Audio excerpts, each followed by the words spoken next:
Tata group की सबसे बड़ी company Tata consultancy service limited यानी कि टीसीएस ने बहुत तेजी से तरक्की की है।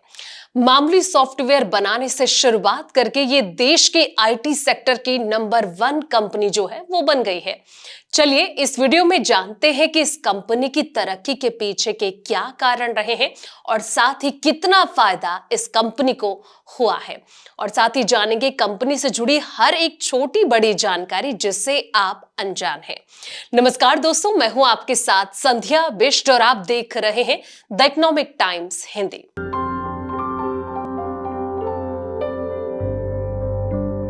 दोस्तों बता दें कि स्टॉक मार्केट में लिस्ट होने के 20 साल के अंदर ही टीसीएस भारतीय बाजार की दूसरी सबसे बड़ी मार्केट कैप वाली लिस्टेड कंपनी जो है वो बन गई। टीसीएस के शेयर सोमवार को 3,445.80 रुपए के लेवल पर बंद हुए। इसका मार्केट कैप 12.48 लाख करोड़ रुपए है। टाटा कंसल्टेंसी सर्विस यानी कि टीसीएस की स्थापना जो है वो 1968 में टाटा ग्रुप के एक कंप्यूटर सेंटर के रूप में हुई थी। TCS company Tata sons limited ने किया था, जिसका नेतृत्व फकीर चंद कोहली ने किया। फकीर चंद कोहली को भारतीय आईटी का जनक जो है वो कहा जाता है। टीसीएस की शुरुआत टाटा कंप्यूटर सेंटर के रूप में हुई, जिसे 1966 में नरीमन पॉइंट मुंबई में टाटा ग्रुप की कंपनियों की कंप्यूटिंग जरूरतों को पूरा करने के लिए जो है वो बनाया गया था। जब ये सेंटर पूरी तरह से उपयोग में नहीं आया तो टाटा ग्रुप ने इसे एक अलग यूनिट टाटा कंसल्टेंसी सर्विसेज के रूप में बनाने का निर्णय लिया। इसका जो उद्देश्य है भारत में कंप्यूटर सेवाओं की मांग पैदा करना और वैश्विक स्तर पर सॉफ्टवेयर निर्यात को जो है वो बढ़ावा देना था। टीसीएस ने शुरुआत में अपनी सिस्टम कंसर्न टाटा स्टील के लिए पंच कार्ड सर्विस दी। सेंट्रल बैंक ऑफ इंडिया के लिए inter branch reconciliation system develop किया गया और साथ ही यूनिट ट्रस्ट ऑफ इंडिया को ब्यूरो सेवाएं दी गई। साल 1971 में टीसीएस ने ईरान में एक बिजली कंपनी से अपना पहला अंतरराष्ट्रीय प्रोजेक्ट जो है वो हासिल किया, जो कि इन्वेंट्री और स्टॉक कंट्रोल सिस्टम के लिए था।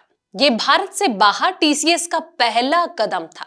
टीसीएस ने शुरुआती प्रोजेक्ट्स टाटा ग्रुप की कंपनियों और साथ ही भारतीय संस्थाओं के साथ काम करके हासिल किए।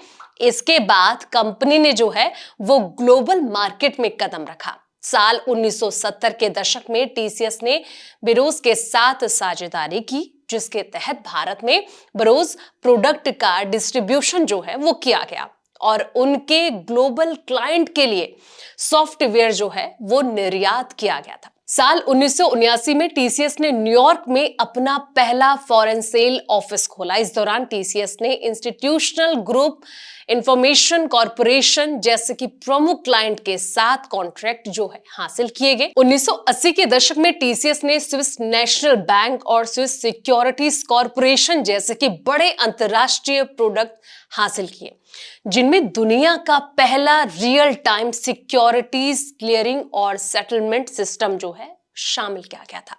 साल 2000 की अगर बात की जाए तो 2000 के दशक में टीसीएस ने जे मेडिकल सिस्टम्स के साथ $100 मिलियन का कॉन्ट्रैक्ट और यूके की पर्ल ग्रुप अब फिनिक्स ग्रुप के साथ $847 मिलियन का बीमा बैंक ऑफिस प्रोजेक्ट हासिल किया। इन प्रोजेक्ट्स ने टीसीएस को ग्लोबल आईटी बाजार में एक मजबूत कंपनी के रूप में स्थापित किया। टीसीएस ने शुरुआती प्रोजेक्ट जो है वो टाटा ग्रुप की कंपनियों और साथ ही भारतीय संस्थाओं के साथ काम करके हासिल किए। इसके बाद कंपनी ने जो है वो ग्लोबल मार्केट में कदम रखा और साल 1970 के दशक में टीसीएस ने बरोज के साथ साझेदारी की, जिसके तहत भारत में जो है वो बरोज प्रोडक्ट का डिस्ट्रीब्यूशन किया गया। तो जिस तरीके से लगातार इस कंपनी ने कई उपलब्धियां हासिल की और आज इस कंपनी का डंका देश के साथ साथ विदेशों में बज रहा है, इससे कहीं ना कहीं कंपनी को बहुत ज्यादा लाभ मिल रहा है। वहीं आपको बता दें कि टीसीएस ने जुलाई 2004 में भारत में सबसे बड़े निजी क्षेत्र के आईपीओ यानी कि इनिशियल पब्लिक ऑफरिंग के साथ स्टॉक मार्केट में एंट्री ली। 25 अगस्त 2004 को ये नेशनल स्टॉक एक्सचेंज यानी कि एनएसई और बॉम्बे स्टॉक एक्सचेंज BSE पर लिस्ट हुई। आईपीओ की कीमत की अगर बात करें तो 850 रुपए प्रति शेयर थी और एक लॉट में 7 शेयर शामिल थे, जिसके लिए न्यूनतम निवेश 5,950 रुपए था। 2 दशकों में टीसीएस के शेयर ने निवेशकों को शानदार रिटर्न दिया, जिसमें कि 2 बार बोनस शेयर जारी किए गए। साल 2024 तक 5,950 रुपए का निवेश 1.27 लाख रुपए तक बढ़ गया।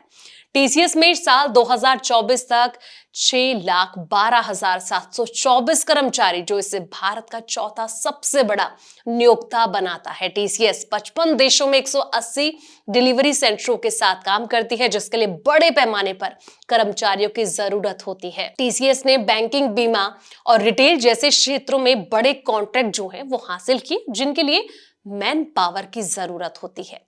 टीसीएस के पास 250 से अधिक प्रमुख क्लाइंट हैं, जिनमें शामिल है बैंकिंग हो गया, वित्तीय सेवाएं हो गई, bank of Baroda, Citigroup, Deutsche bank, post bank system और भी कई ऐसी चीजें इसमें शामिल हैं। तो ये थी इस कंपनी से जुड़ी तमाम बातें। उम्मीद है ये वीडियो आपको पसंद आया होगा। इससे जुड़े आपका अगर कोई भी सवाल है, कमेंट सेक्शन में जाके अपना सवाल पूछ सकते हैं। फिलहाल इस वीडियो में इतना ही।